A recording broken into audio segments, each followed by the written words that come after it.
नमस्कार दोस्तों, स्वागत है आपका और आपके साथ मैं हूं आशिमा त्यागी।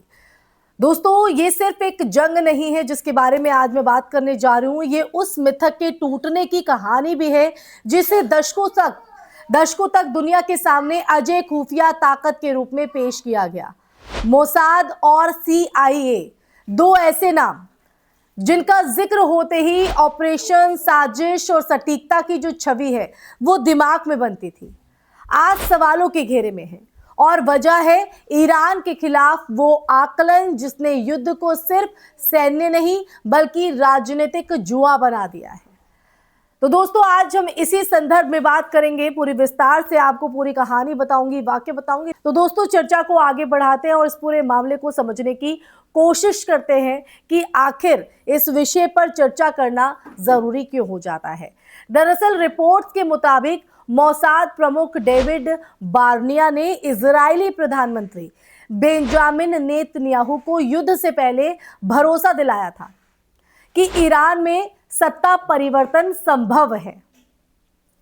और यह सिर्फ एक सामान्य इंटेलिजेंस इनपुट नहीं था बल्कि एक स्ट्रैटेजिक असेसमेंट था जिसमें यह माना गया कि अगर सैन्य हमलों के जरिए ईरानी नेतृत्व को कमजोर किया जाए, उसकी संस्थाओं को तोड़ा जाए और उसकी आंतरिक पकड़ ढीली की जाए तो जनता खुद सड़कों पर उतरकर शासन के खिलाफ खड़ी हो जाएगी। अब देखिए दोस्तों, यहीं से असली सवाल जो है वो शुरू होता है।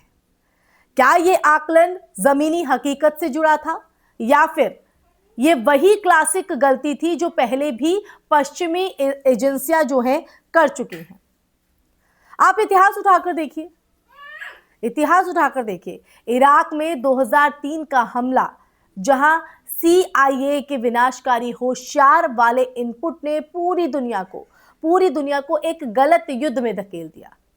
अफगानिस्तान में तालिबान के पतन के बाद यह मान लिया गया कि वहां लोकतांत्रिक सरकार टिक जाएगी, लेकिन 20 साल बाद वही तालिबान फिर सत्ता में लौट आया।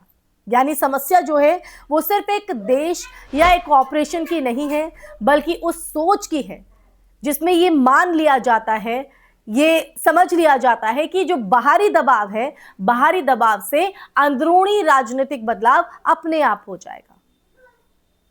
देखिए, ईरान के मामले में भी यही पैटर्न जो है दिखता है। मोसाद और CIA का अनुमान था कि ईरानी जनता पहले से ही असंतुष्ट है, आर्थिक संकट, प्रतिबंध और सामाजिक प्रतिबंधों के कारण। ऐसे में अगर ऊपर से सैन्य दबाव पड़ेगा तो ये असंतोष एक बड़े विद्रोह में बदल जाएगा।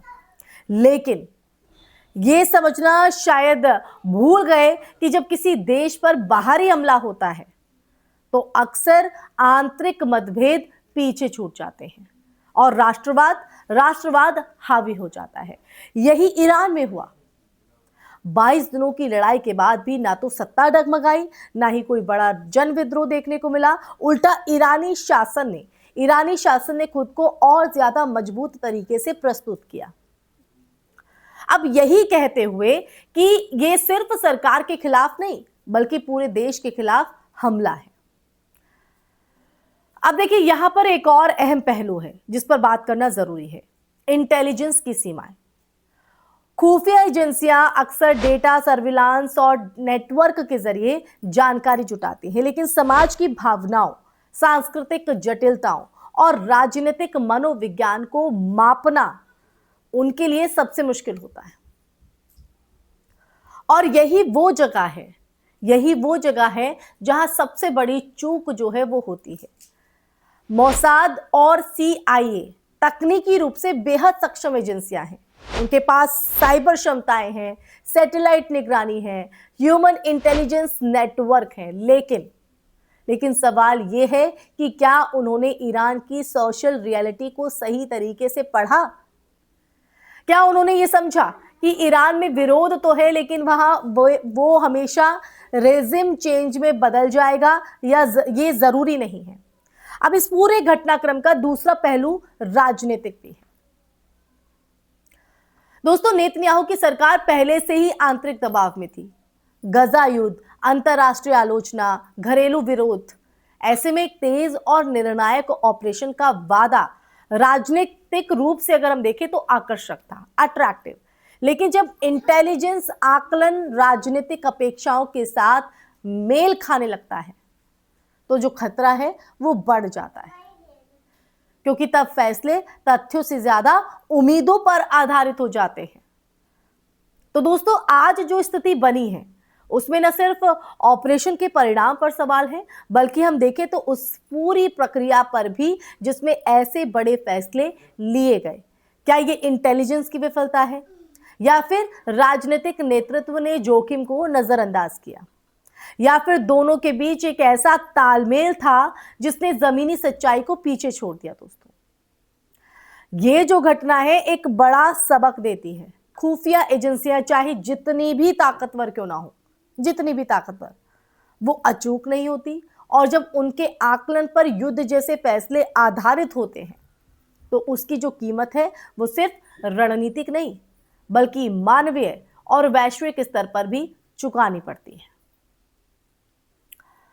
तो दोस्तों, आज यही पहलू जो है इस पूरे वाक्य में समझने की जरूरत थी। तो पूरा सच आपके सामने कहीं ना कहीं रखा है, लेकिन अंत में अगर हम बात करें तो बात सिर्फ मोसाद या CIA की नहीं है, बल्कि उस सोच की है, उस मानसिकता की है जो ये मानती है कि किसी देश की सत्ता को बाहर से हिलाया जा सकता है।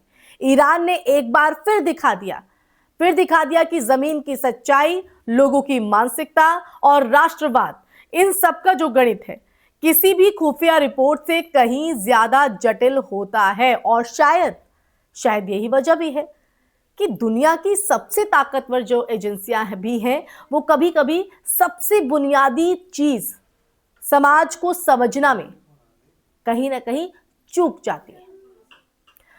तो दोस्तों, इसी के साथ इस चर्चा में फिलहाल के लिए बस इतना ही।